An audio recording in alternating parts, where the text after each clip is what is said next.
Salut à tous, c'est Rudy et Julien du blog AndyLol. Enfin, là c'est Julien le grand frère qui parle pour vous raconter notre dernier voyage à Athènes. À la sortie de l'aéroport, le métro permet de rejoindre facilement le centre-ville en 45 minutes. À l'intérieur, on trouve 2 emplacements pour fauteuils avec ceinture de sécurité. À l'arrivée, Rudy était tellement frustré de ne pas avoir fait d'auto-tamponneuse lors de notre dernier voyage à Copenhague qu'il a décidé de s'en prendre à la porte de l'ascenseur. Non mais quelle violence! À l'hôtel, il n'a pas pu faire pareil car la porte n'était pas automatique. Non seulement j'ai dû la lui tenir tout en filmant, mais en plus, il a fallu que je lui enlève les cale-pieds de son fauteuil, sinon il ne rentrait pas dans la cabine. C'est vrai que mon frère a pris du poids à force de goûter à toutes les spécialités lors de nos voyages. Nous avions réservé une chambre dite adaptée pour personnes à mobilité réduite. Cela explique sans doute pourquoi il n'y avait pas de place pour circuler autour du lit et aller jusqu'au bureau. Quant à la salle de bain, l'espace était très limité pour se transférer sur cet adorable siège de douche. Décidément, les normes d'accessibilité ne sont vraiment pas les mêmes d'un pays à un autre. C'est parti pour notre première journée à la découverte d'Athènes.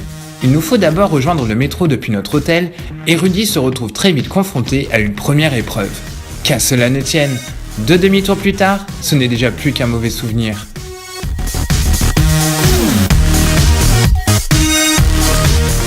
Mais les dieux de l'Olympe n'ont pas dit leur dernier mot et dressent un nouvel obstacle sur sa route. Et quelle route! Il n'y a plus de trottoir abaissé au passage piéton et c'est aux côtés des voitures qui foncent à toute allure que le valeureux Rudy brave le danger. Une centaine de mètres plus loin, le voilà de retour sur la terre ferme. Ouf, il doit exister un ange gardien pour les personnes en fauteuil.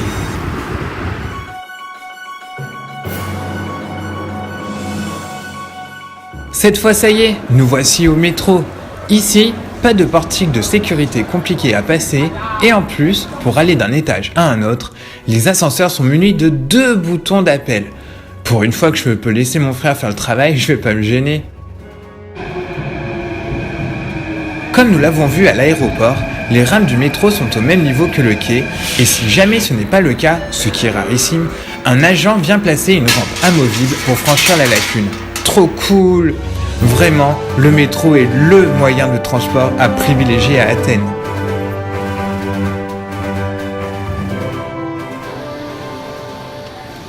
Nous sommes à présent dans le centre-ville, dans les grandes artères commerçantes. Le sol est plutôt agréable pour rouler en fauteuil, mais les magasins ont très souvent une marche à l'entrée, voire plusieurs. Ceci est valable également pour les restaurants, pour les boulangeries et pour les pharmacies. On est même obligé parfois de faire demi-tour dans des rues en travaux. Pas facile la voirie.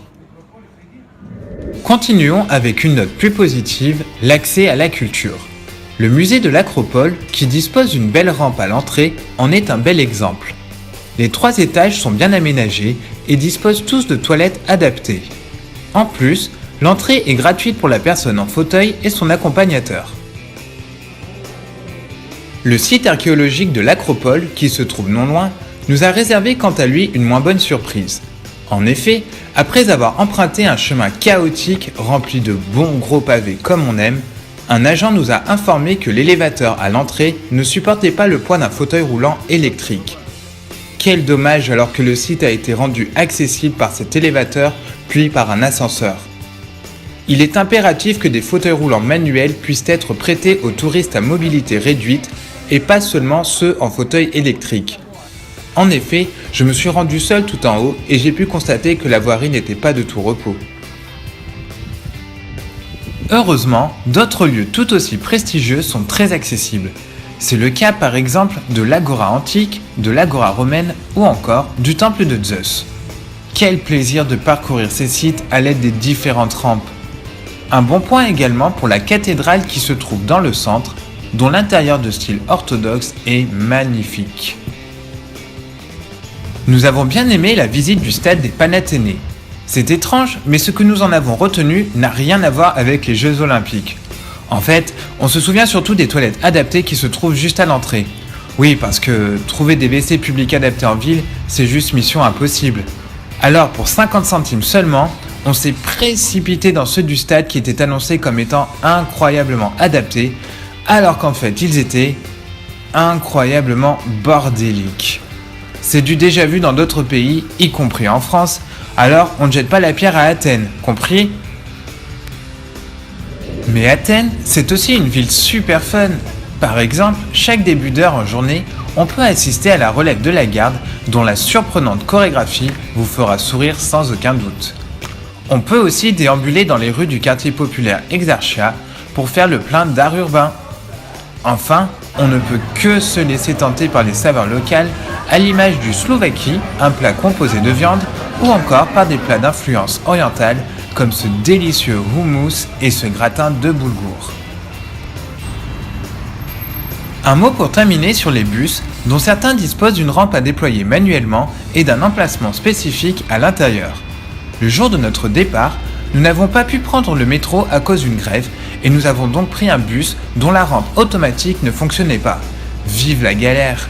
Mais la bonne nouvelle, c'est qu'une fois à l'aéroport, on a enfin trouvé des WC adaptés dignes de ce nom. Heureusement parce que c'est pas dans l'avion qu'on aurait pu avoir les mêmes.